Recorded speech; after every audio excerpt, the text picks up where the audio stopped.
रता जीर्ण वयण जे करंती भावेण अमला असंकलिठा ते हुंती परित संसारी। बोलिए भगवान महावीर पावन चरित गुरुदेव जी। वंदो मन वच काय भव सागर को तरण में करो हमारी सहाय। जिन शासन जिन वाणी सदा जयवंत हो। श्रवण संग सदा अविचल मंगल हो। मुक्ति को प्राप्त श्रमण भगवान महावीर स्वामी उनकी परम पावन कल्याणी भागवती वाणी वाचक प्रमुख श्री इंदर भूति गौतम आदि गणधर भगवंत जुग प्रधानाचार्य परम पूज्य श्री सुधर्मा स्वामी जी महाराज उनकी परम पावन पाठ परंपरा वर्तमान आचार्य ध्यान योगी परम पूज्य श्री शिव मुनि जी महाराज एवं गुरुजन सबके पावन चरण सरोजों में मेरा अनंत अनंत बार वंदना नमस्कार। उपस्थित धर्म प्रेमी सज्जनों, माताओं तथा बहन, 9 तत्वों में 18 पापों का वर्णन चल रहा है। 18 पापों का इनको जानना लेकिन इनका आचरण नहीं करना। इनको जानना आचरण नहीं करना। कहते हैं 18 पापों का आचरण इस आत्मा को घायल करने वाला है। और कभी कभी ये पाप इस आत्मा की हड्डी पसलियां भी तोड़ने वाले होते हैं। यदि हड्डी पसलियां टूटती हैं, आप अपनी ओर ध्यान दो, वो अपना काम करते रहेंगे। उनका हड्डी पसलियां टूटती भी हैं, कभी कोई तोड़ देता है तो कभी अपने आप कहेंगे अपने आप कैसे टूटती हैं। जब पैर फिसल गया, किसने तोड़ी? कहेंगे पत्थर ने तोड़ी। टूटी है ना, पत्थर तो जड़ है। यदि उसने किस तोड़ी है तो एक दिन उसकी तोड़वानी ही पड़ेगी, क्योंकि कर्म सुन रहे आप। तो ये 18 पाप, इनमें 15 तक सुना चुके। पर परिवार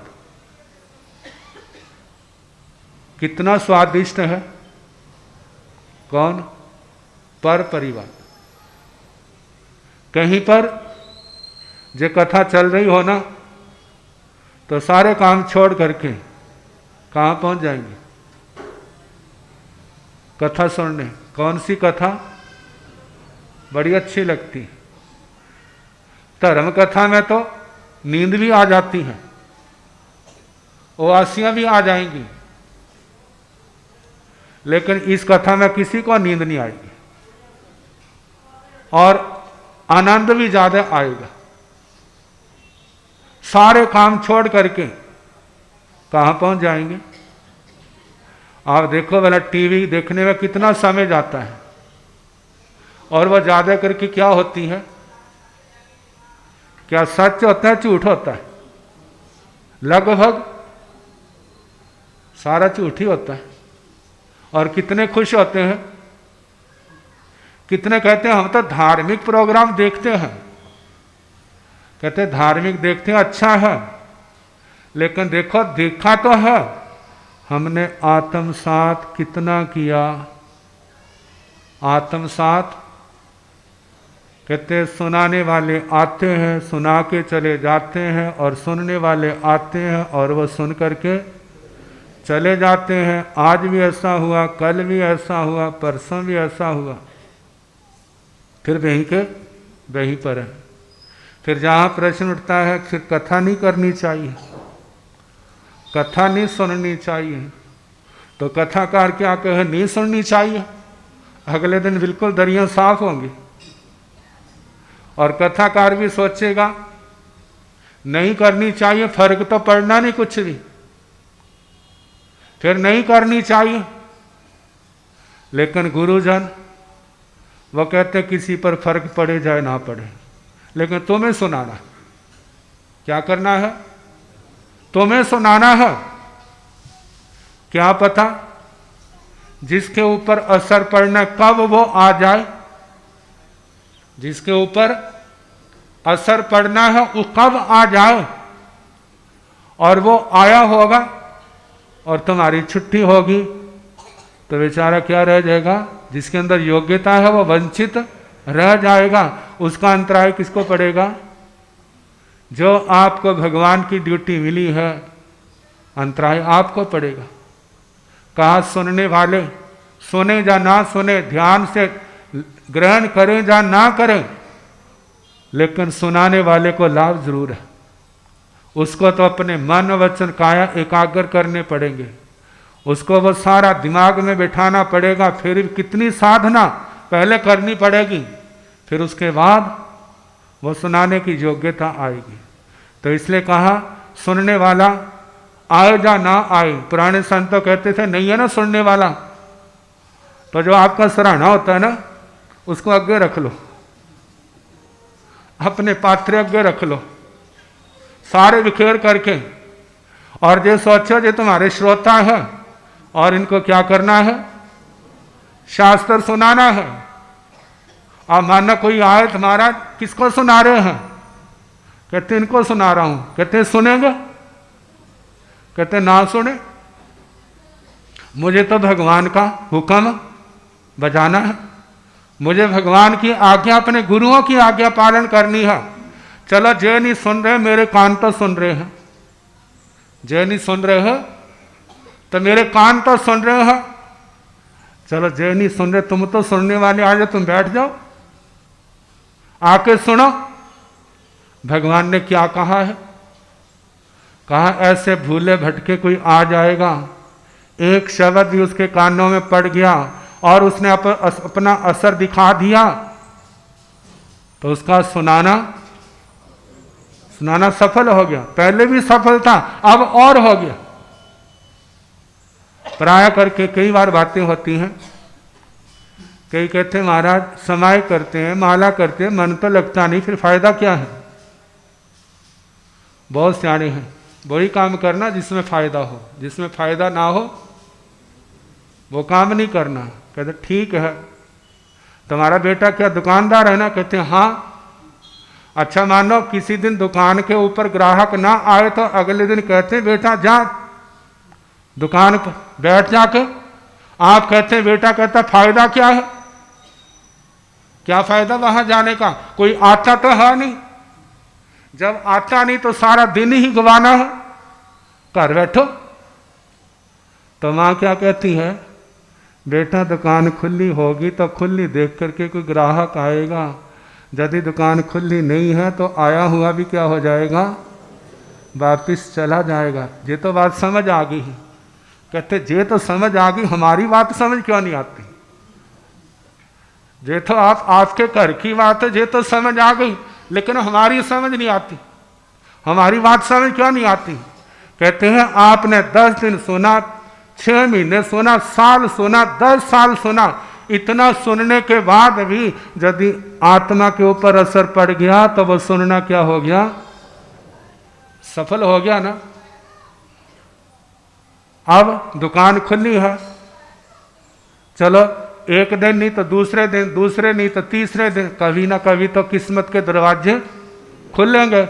ऐसे ही रोज हम जाएंगे, भगवान के वचन, गुरुओं के वचन सुनेंगे, तो कभी ना कभी तो इस दिमाग के ऊपर असर पड़ेगा ही।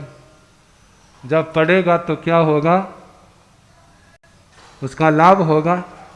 तो इसलिए कथा सुननी भी और कथा सुनानी भी, ना सुनने में गफलत करनी, ना सुनाने में गफलत करनी, क्योंकि जो अनादि काल से चला आया है प्रवाह, इसको आगे चलाना चाहिए, सदा चलता रहे। पता नहीं कौन कब आए और सुन करके वो क्या हो जाए, क्योंकि सुनने से ही तो कल्याण का पता चलता है। सुनने से ही, जहाँ बंद का पता चलता है वहाँ मोक्ष का भी सुनने से पता चलता है। सुन करके ही आत्मा को बोध मिलता है, और सुन करके ही जीव पाप को छोड़ता है, धर्म को अपनाता है और आगे बढ़ता है। तब आज चली थी 15वां पाप, कौन सा है? पर परिवार। सुनने में कितना मन लगता है, जरा भी इधर उधर नहीं जाता, लेकिन धर्म के अंदर, तप के अंदर, क्योंकि उसका अभ्यास नहीं है, अंदर साफ नहीं है। साफ करने के लिए यदि आपने चाहते हैं मेरा मन लगे, तो एक बार क्या करो, अपने हृदय को खोल दो, कहीं जा करके अपने एक एक पाप को स्वीकार करो। आपके अंदर की सफाई होगी, आपका मन शांत हो जाएगा। और जब तक इन पापों को संभाल के रखोगे ना, कहीं चले जाओ, चाहे तीर्थ स्थान पर चले जाओ, चाहे भगवान के पास भी क्यों ना पहुंच जाए, वहां भी आपका मन लगेगा नहीं। क्यों नहीं लगेगा? क्योंकि अंदर जहर भरा पड़ा। अब भगवान के वचन आते भी हैं, उनको जगह नहीं मिलती बैठने की। जब जगह नहीं मिलती तो क्या होते हैं, जैसे आए थे बरंग लिफाफे की तरह वैसे ही वापिस हो जाते हैं। तो कहा इसको साफ किया जाए, कैसे? अपनी आलोचना के द्वारा। दूसरे की निंदा तो बहुत की, कहा कभी अपनी भी निंदा कर लिया करो, क्योंकि तुम परमात्मा का रूप नहीं हो, तुम महात्मा नहीं हो, तुम ऊंची स्थिति पर नहीं पहुंचे। कहा दूसरे का दोष देखना बड़ा आसान है और अपना गुण देखना बड़ा आसान है। दूसरे का गुण देखना बड़ा मुश्किल है और अपना दोष देखना बड़ा मुश्किल है। जब हम हमारे को अपने दोष दिखने लग जाएंगे ना, तो समझना अब साधना सफल होने लगी। जब अपने दोष इस आत्मा को दिखने लग जाएंगे तो समझना अब हमारी साधना सफल होने लगी है। अरे ये तो नजर आई ही नहीं, सारा जीवन हो गया जहां पर रहते रहते, लेकिन अपना दोष दिखाई नहीं दिया। अब दिखने लगा है, तो इसका मतलब अब हम इसका शुद्धिकरण भी करेंगे। जब शुद्धिकरण होगा तो आत्मा की भी शुद्धि होगी, आत्मा का कल्याण के रास्ते पर चलेगी, एक दिन सफल होगा। तो कहा जहां पर निंदा का प्रसंग आए ना, वहां पर कानों का मौन करो और जवान का भी मौन करो। दूसरे की निंदा करनी नहीं और दूसरे की निंदा सुननी नहीं। जे आपको निंदा सुनने का शौक है ना, तो फिर पता क्या करना, फिर अपनी निंदा सुनना। क्या करना? अपनी निंदा सुनना। कहते एक समय औरंगजेब, क्योंकि सुनने में जोर बहुत लगता है ना, अब कवियों का दरबार लगा हुआ था, कहने लगे सारे मेरी प्रशंसा ही करते हैं, मैं कोई खुदा थोड़े हूं, मेरे अवगुण का वर्णन करो। कहते महाराज आपके अवगुण का वर्णन करके हमने मरना है? क्या हम मरना है? अब वो कहने लगा नहीं नहीं आप करो। कहते ना हमारी हिम्मत नहीं है। कहते नहीं करो। कहते फिर एक वचन दो, जो आपकी निंदा करे उसको अभय दान दो। क्या करो? उसको अभय दान दो। उसको आप कोई, ना आप ना आपका कोई व्यक्ति कुछ नहीं कहेगा। कहते सबकी ओर से अभय दान देता हूं। तो कहते एक महाकवि भूषण था, और तो किसी की हिम्मत नहीं पड़ी। कहते जे आलमगीर अपने आप को क्या कहलाता है? मैं खुदा का पैगंबर हूं। कहते जिसने अपने बाप को क्या किया, और वह पानी के कतरे कतरे के लिए तरसता था, जिसने राज के लिए अपने भाइयों का वध कर दिया, अब सारा जोड़ करके कहते ऐसे आलमगीर को नमस्कार है। अब इतना सुनना था, अब क्या हो गया, अपना आपा खो गए। कहते इसको पकड़ो और फांसी पर चढ़ा दो। वो तो पहले वो तो घबरा गया वो, लेकिन कवियों ने जैसे जैसे करके ना उसको भगा दिया वहां से, और बेचारा जो भागा है वहां से, जो चला है महाराष्ट्र में। उस समय शिवाजी मराठा उनकी शरण आके ली और उनके राज कवि बने। तो कहने का मतलब क्या सुनना मुश्किल है, अपनी निंदा। लेकिन अपनी निंदा इसको सुनने से जितने आपके पाप कर्म टूटेंगे, संभव है आप मांस खमन करो तो भी ना टूटे। ठाई करो, मांस खमन करो, 15 दिन करो, इतने पाप कर्म नहीं टूटेंगे।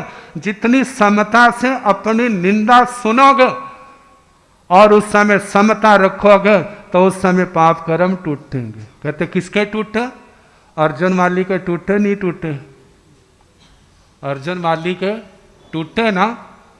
कितनी निंदा सुनी, लेकिन जो निंदा सुननी ही बड़ी मुश्किल है। कहते जो कानों को तो बेंधती है, हृदय को भी क्या कर देती है, बेंधती है। फिर इसका शल्य कर्म नहीं होता, ऑपरेशन नहीं होता। कहते मरने लग जाते हैं, मृत्यु का समय आ जाता है, फिर भी बाकी सब कुछ भूल जाएगा, लेकिन जिसने निंदा की है उसके वचन मरने के बाद भी वह उसको छोड़ता नहीं है। तो भगवान कहते हैं इसको, इनको सहने का अभ्यास करो।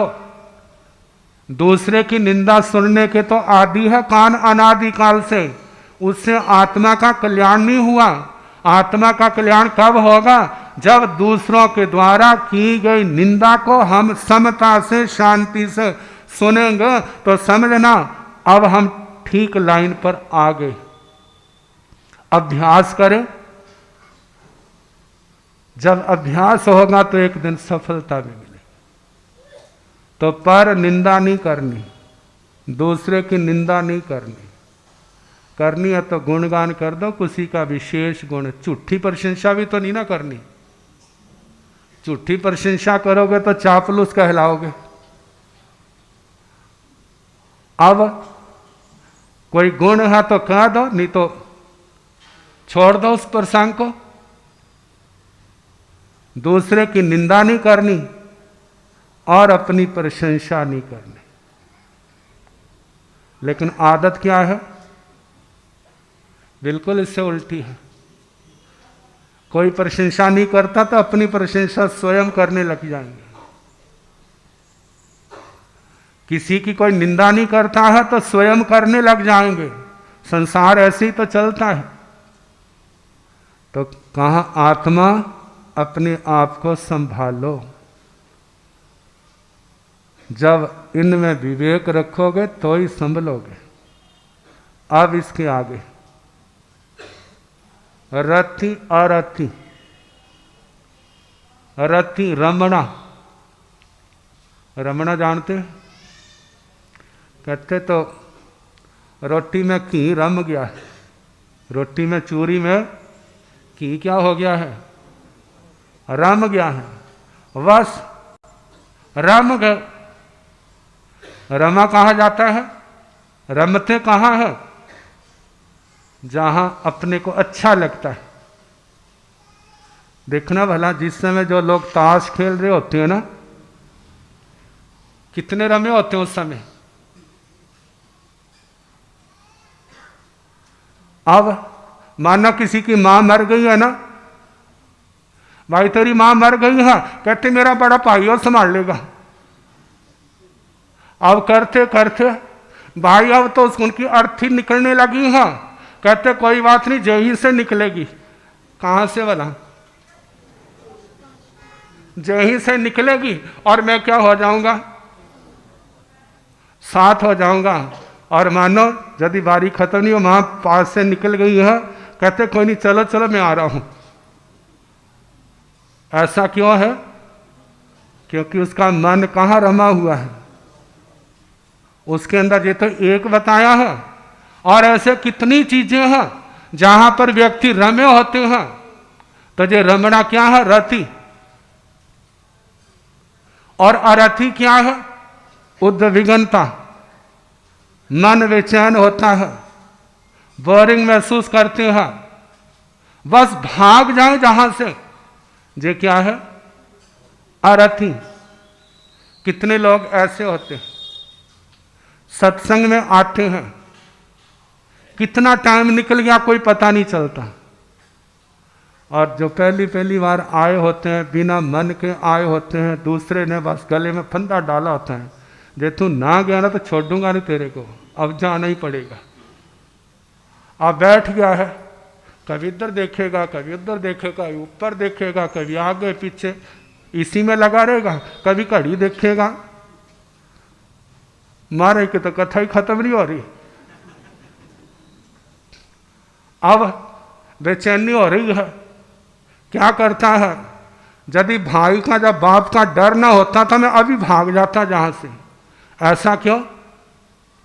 क्योंकि वहां पर उसका मन रमा नहीं है, और जिसका रम गया है उसको ये भी पता नहीं चलता पास में कौन है, और जिसका नहीं रमा उसको तो अपना तो क्या, अगल बगल में सारा पता चल जाता। गिन लेगा आज कितने लोग आए, और को कौन कैसे सुनना, मेरे भाई कितने हैं, और ऐसे कितने जो जिनका मेरे साथ मिलान नहीं है, सत्संग में ध्यान नहीं। तो रति अरति।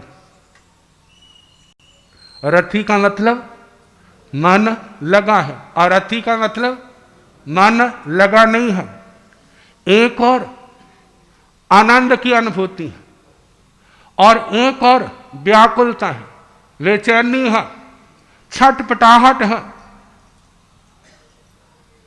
अब ये भाव जो दोनों हैं, रति और अरति, धर्म धार्मिक के भी आते हैं और धार्मिक के भी आते हैं। जो तो धार्मिक है, यदि वो किसी पाप स्थान पर जाएगा तो वहां पर उसकी आत्मा बेचैन हो जाएगी, उसका मन नहीं लगेगा, बुखलाहट होगी, चलूं जहां से, जे स्थान मेरा नहीं है, मेरे योग्य नहीं है, जितनी जल्दी होगा वहां से निकलेगा।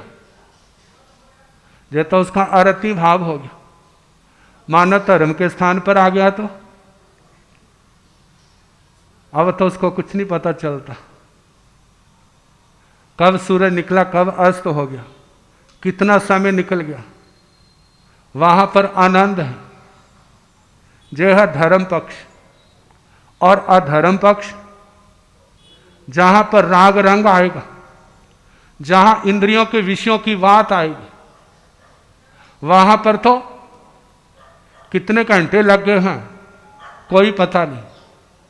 और जहां पर गुरु जी ने कह दिया आज तो सबको समाइके करनी, तो कोई था भाई तेरा बापू तो समाइके करता था, पंज पंज समाइके तो ऐसे आ जाती उनकी, एक समाइक तो तेरे को करनी ही है। कह ना महाराज, ना महाराज, मैंने कभी की नहीं है। कहते अब तो की नहीं है ना, इसलिए अब करानी है। अब बड़ी जबरदस्ती से उसको क्या कर दिया, बैठा दिया, और उसका बेचैनी होने लग पड़ी, जलन होने लग पड़ी, मैं कहाँ फंस गया हूँ। उसको रस नहीं है। संत कथा भी सुनाते, कहते तो इनका धंधा है, हमारा इससे क्या है। यदि हम इनकी कहना माने ना, बस हमारी तो सारी दुनिया चौपट हो जाएगी। अच्छा है हम इनके पास नहीं आते। अब मन नहीं लग रहा, और जिस समय मानव समायिक हो गई है ना, उपाध्याय श्री मनोहर मुनि जी महाराज कहा करते थे, कहते जैसे मंगल पाठ सुनाते लोग बड़े खुश होते हैं, जैसे मंगल पाठ सुनाते हैं ना लोग बहुत खुश होते हैं। और उपमा क्या, जिस समय स्कूल में बच्चों को छुट्टी होती है ना, उस समय बच्चों की क्या दशा होती है, बड़े खुश होते, चिल्लाते हैं। कहते इसका मतलब अब आजाद हुए हैं, और इससे पहले स्कूल टाइम में क्या थे, गुलाम थे, किन के थे भला? वहां अध्यापकों के और कथा के समय इतनी गर्मी में बैठे हैं, हमारे तो सह लेते इनका अभ्यास है, लेकिन इनको हमारे पर जरा भी तरस नहीं आता। हम कैसे तड़फ रहे हैं। कहा जे क्या है? जे उद्विग्नता, जे अरति भाव। किनका? धर्म के स्थान पर बेचैनी है, लेकिन पाप के स्थान पर बेचैनी नहीं, वहां पर उसका रमा हुआ है। जे रति भाव, जे अरति भाव, दोनों ही आत्मा को डुबाने वाले। जे दोनों ही भाव क्या है?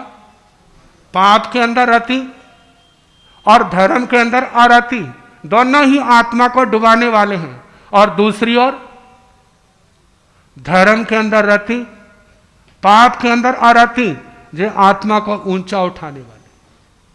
और इसके आगे जीवन में सुख भी तो आता है और जीवन में दुख भी तो आता है, क्योंकि दोनों ही क्या है? सगे भाई है। दुख और सुख। आप कहेंगे सगे भाई कैसे है? आपस में इनकी बनती नहीं है, लेकिन भाई तो सके, क्योंकि एक बाप की औलाद क्या होती है भला? एक बाप की औलाद भाई बहना ही तो होते हैं। इसी प्रकार सुख दुख का बाप कौन है?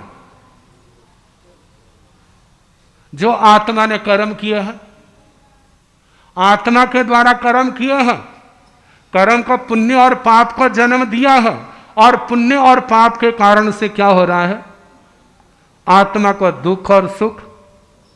अब देखो भला, जो दुख और सुख, क्योंकि दादे दादियों को अपने बच्चों से ज्यादा प्यारे कौन होते हैं? पोते पोतियां प्यारे होते हैं, लेकिन जहां उल्टा है। अब लोग कर्म तो करते हैं, लेकिन उनके कारण से पहले तो कर्म को जन्म दिया, सुख को पैदा करने वाले, दुख को पैदा करने वाले।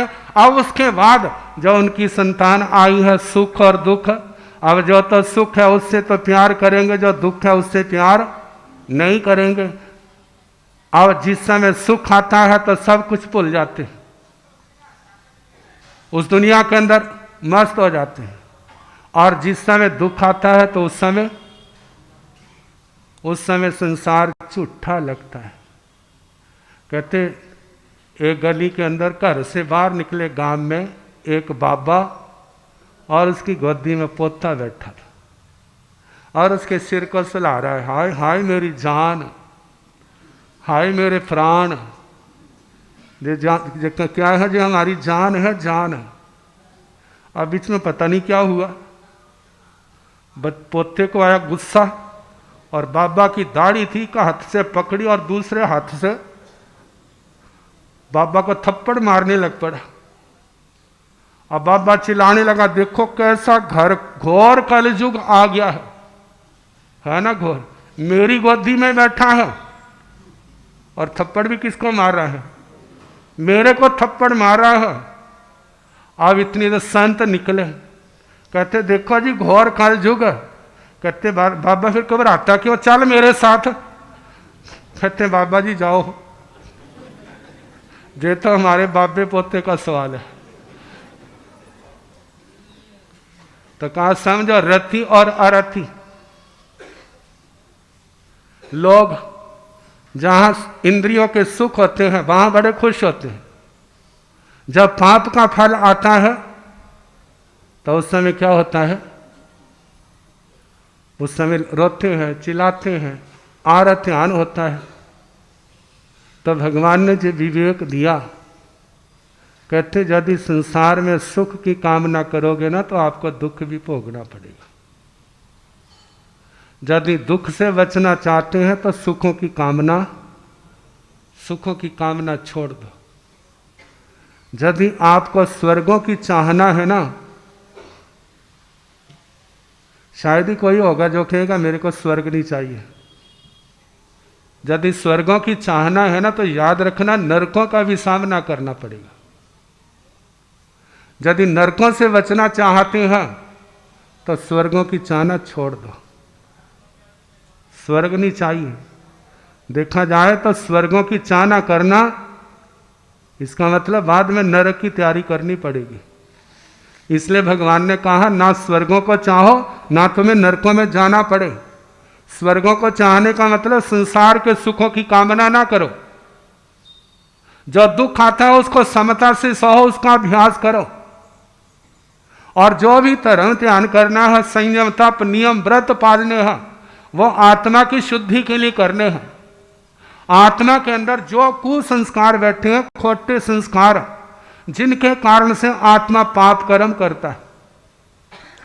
गीता के अंदर अर्जुन पूछते हैं वासुदेव श्री कृष्ण जी महाराज से, कहते महाराज क्या बात है, कितनी बार व्यक्ति गलत काम करना नहीं चाहता लेकिन फिर भी उसको करना पड़ता है, फिर भी वो करता है।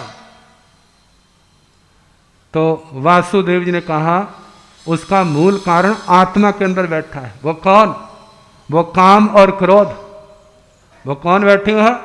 लालसाएं बैठी हैं, वो आवेश बैठे हैं, जिनसे प्रभावित होकर के जीव क्या करते हैं? गलत काम करते हैं। यदि आप चाहते हैं हम इससे बचें तो जितनी कामनाएं हैं सबको छोड़ना होगा। जितने आवेश क्रोध आदि के हैं इनको छोड़ना होगा। इनको छोड़ने का अभ्यास करते हैं तो आप इनसे बच सकते हैं, अन्यथा बचने का प्रसंग नहीं है। तो कहा रति अरति। और जिस समय सुख आते हैं व्यक्ति बड़ा खुश होता है और सोचता है बस ये सुख सदा बने रहे। सुखों को भोगने से आत्मा के अंदर चटोरापन आता है। चटोरापन कैसे आता है? जो बढ़िया बढ़िया खाता है ना, बड़ा खुश होता है, जब नहीं मिलता तो फिर किसको याद करता है? उसी को याद करता है। वो फिर पुराने दिन कैसे आएंगे, और जब पुराने दिनों को याद करता है फिर उनको पाने के लिए यदि न्याय नीति से मिलते हैं ठीक है, नहीं तो फिर अन्याय के रास्ते पर भी चल पड़ता है। कितने गलत काम करता है और उसका परिणाम किसको भोगना पड़ेगा। कहा दुनिया के अंदर रोटी पानी की कमी नहीं है, लेकिन कमी कब आ जाती है? जब इस चटोरेपन से पेट को भरने के स्थान पर इस जीवा को संतुष्ट करना चाहते हैं, इंद्रियों को संतुष्ट करना चाहते हैं, तो वह थोड़े से संतुष्ट नहीं होती। तो इसलिए कहा जाता है शांति चाहिए, तो भगवान ने कहा सुखों को भोगने का त्याग करो। पूर्ण त्याग नहीं कर सकते तो ज्यादा से ज्यादा करो, जिसके लिए कहा जाता अनास्वाद, स्वाद नहीं लेना। और दुख आता है तो दुख को सहने का अभ्यास करो, प्रतिकूलता को सहने का अभ्यास करो। कहते प्रतिकूलता तुम्हारा शत्रु नहीं है, यदि गहराई से देखा जाए तो वह आत्मा का मित्र है। जो आत्मा ने पाप कर्म किए हैं वह प्रतिकूलता उनको तोड़ने आई है। आप उस प्रतिकूलता का शांति से सामना करो, शांति से सहन करो। जितना शांति से सहन करोगे उतना ही क्या होगा? आपका बोझ हल्का हो। तो जे रति अरति इनको समझना और धर्म की ओर इनको छोड़ करके भोगों के प्रति जो रति है, दुखों से जो घबराहट है, उससे ऊपर उठना, धर्म के अंदर आना और आने वाले कष्टों को समता से सहन करने का प्रयास करना। जिसने ऐसा किया उसका जीवन सफल होगा। अब इसके आगे जो और आएगा फिर जैसे समय होगा सुनाने का प्रयास किया।